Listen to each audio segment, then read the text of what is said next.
À la grande salle de la Maison du Peuple d'Agla, en soirée de ce samedi 4 avril 2026. Un grand meeting de mobilisation et de sensibilisation pour le scrutin du 12 avril 2026. Une initiative portée par le fan club Romia de Ouadagni, dont l'objectif est d'expliquer le projet de société du dieu Ouadagni Talata à la population du littoral. Projet de société LMO. Nous avons le projet de société LMO. Nous comptons, nous mettons nos urgences, nous y d'auto et nous sinon, mais remplir formalité pour soit à quoi le cas sur toi, mais là nous cours bêtement. Mais nous perdons mes mitons vivants des mi montre lien, ben nous cours bêtement donc et tout grand des jaoué de dire que bessie gbeo. Jour des do di do et do mi mettre en pratique ouais à zonopo parce que nous on a eu la chance de visiter les États-Unis et c'est comme ça se passe. Nous do yovo toméon ndebu très do nous a zono et yovo toméon ye nous oublie bon me blé na et dans wazonu ewe tu bon ado de an waso akwe mo donc de waze wa tomefio e vivi nu yen town abi vivi mi de ai e ngi ona so bo mi bi mi na do mi ni chitewu àwọn ho boy voter secondo de yen do na lutter nous mener do et forum tchedile e we microfinance et do tadi que ça soit son o yon o et nous wande nous mejo même si que man très support et nous blonde nous me gan yo me bon ando mi na su pere ndé futur président wada ikalevodo et do dire que pourcentage de nous c'est do microfinance dio et qu'on soin mo do kwa chuku ide je na zedeji ndé mi na zedeji o ene san injo ndé adon mi mo le kwa akwedo ene o sita o wada yo nous vivi kede we jan zero gbezamen mi bon mais na mo bona jodo. Présent à ce meeting, le président national de l'association des fidèles croyants, ami de Romia de Ouadagni et de Mariam Tchabitalata, El Hadj Abdul Gafari Malekhosou, apporte son appui. Et voilà, il dit que mais il renseigne non, mais comme il m'a dit rapide, alors il a rencontré nous c'est nous et nous sous en beaucoup de wemina nous nami. Nous sous nous rendons et voilà, il donne glacé mais il tombe glacé et nous l'aigle. Et quand il y a pour caca, ils sont nous tournés dans le bloc, mais ils sont nous point bon.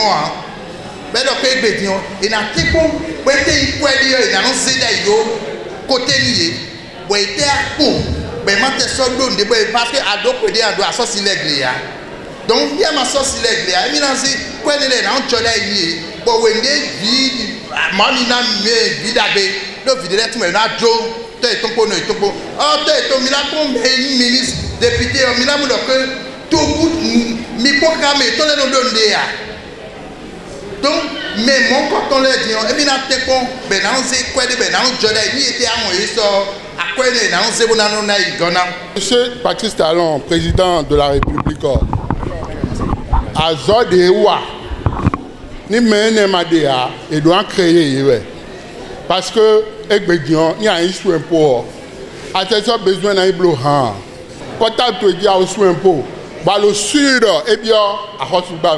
Nek baton le wa tozo bonbon tozo wiwa tasi sawe tozo wiwa mede se ça dit doni towe.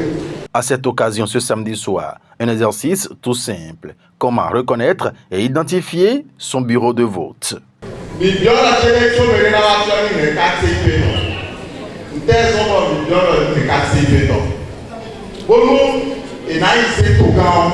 Tovier c'est tourné. Toi tu as lancé ton gars et là il carton. L'homme est là-dessus. Tu vois lancé quel a bien lancé quel parmi. L'homme n'a pas mis le coup. Boya vendez la ligne. Bon, il est au 4 5 béton. Avant, il y a 4 conflits dans le côté bien.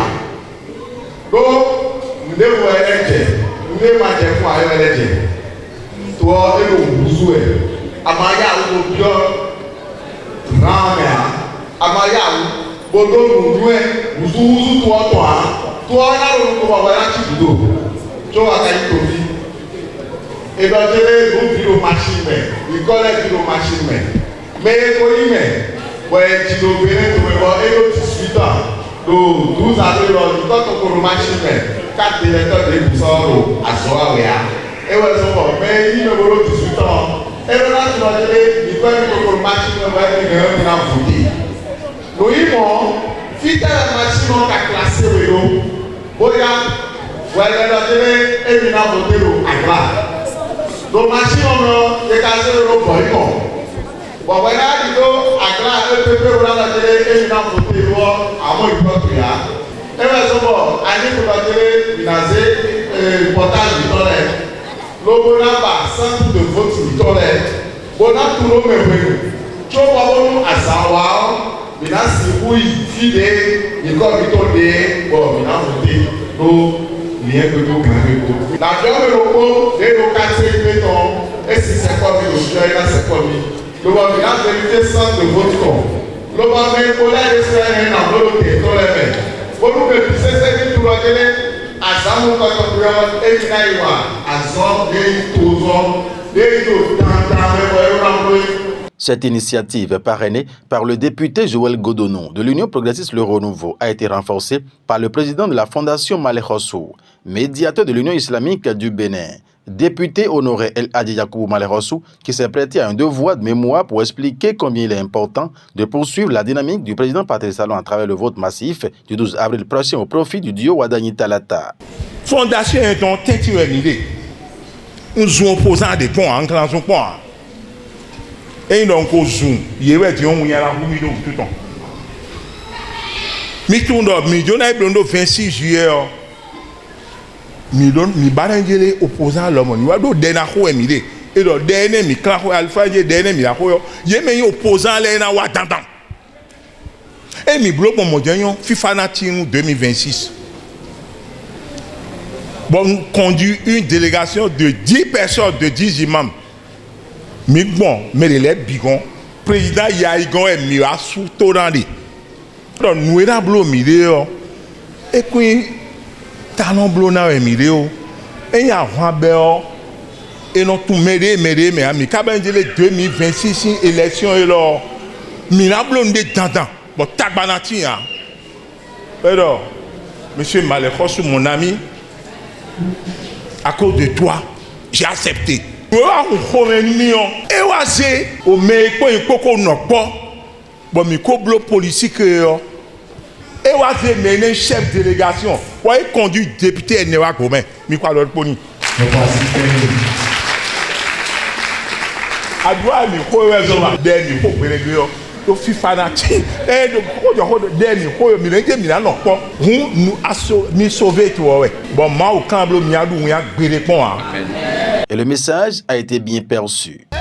À travers ce projet, ils nous ont expliqué ce qu'ils veulent faire dans l'avenir pour notre pays, dans les 7 ans à venir. Il nous a parlé de dès que quelqu'un qui est malade aujourd'hui, qui est dans l'urgence, on nous dit aujourd'hui qu'on n'a plus besoin d'argent tout de suite avant de soigner la personne. C'est-à-dire qu'on peut soigner la personne et après, on verra le reste. Ils nous ont expliqué qu'aujourd'hui, quand tu veux faire tes passeports aujourd'hui, tu n'as plus besoin d'aller prendre l'attestation de résidence, tout ça avant de faire le passeport. Ils nous ont expliqué aujourd'hui, avant de la police municipale, on verra ça dans tous les quartiers aujourd'hui. Le nouveau gouvernement qui viendra après le 12 avril nous a dit qu'ils le feront. Donc il y a beaucoup de choses que le président Ouadani nous a promis. C'est ça qu'on a expliqué à la population pour qu'ils sortent vraiment le 12 avril. C'est très important. Parce que s'ils ne sortent pas, ce n'est pas bien pour notre pays. Ceux qui veulent nous aider à l'extérieur, si on n'a pas un bon taux de participation, ça ne va pas donner. Il faut une forte taux de participation pour que les gens puissent voir que le président qui est venu, oui, c'est un président désigné par sa population. Nous sommes là ce soir pour mobilisation, pour la population, de nous aider tous massivement à venir voter le 12 avril, comme ça se dit, pour voter notre candidat Romuald Walaï. Tout ensemble pour gagner la victoire. À son tour, le député Joël Godonon, parrain de l'initiative, conclut en ces termes. L'élément qui doit nous retenir ici, c'est que nous devons tout faire pour que le 12 avril 2026, la population du Bénin, j'allais dire, toutes les populations donc, du Bénin doivent sortir pour aller voter massivement. Puisque le vote est d'abord et avant tout un devoir citoyen. Et il faudrait effectivement que cette sensibilisation, cette vulgarisation, on puisse donc la faire dans tous les recoins, dans tous les hameaux, dans tous les villages, dans tous les quartiers de ville, pour ne pas dire dans les arrondissements, dans les communes, dans les circonscriptions, dans les départements et dans tout le pays. Celui que nous appelons aujourd'hui pour diriger donc notre pays est porteur donc d'espérance et d'espoir. Celui dont je parle, c'est Wadaïn Romuald, bien évidemment avec sa colistière, donc c'est le duo Wadaïn Talata. Le fan club Romuald Wadaïn dans le littoral poursuit inlassablement sa ronde vers une victoire sans équivoque au soir du 12 avril 2026. Et El Adia Salimata Malekhosou, coordonnatrice du fan club au niveau du 12e arrondissement de Cotonou, n'entend pas s'arrêter en si bon chemin. Ensemble,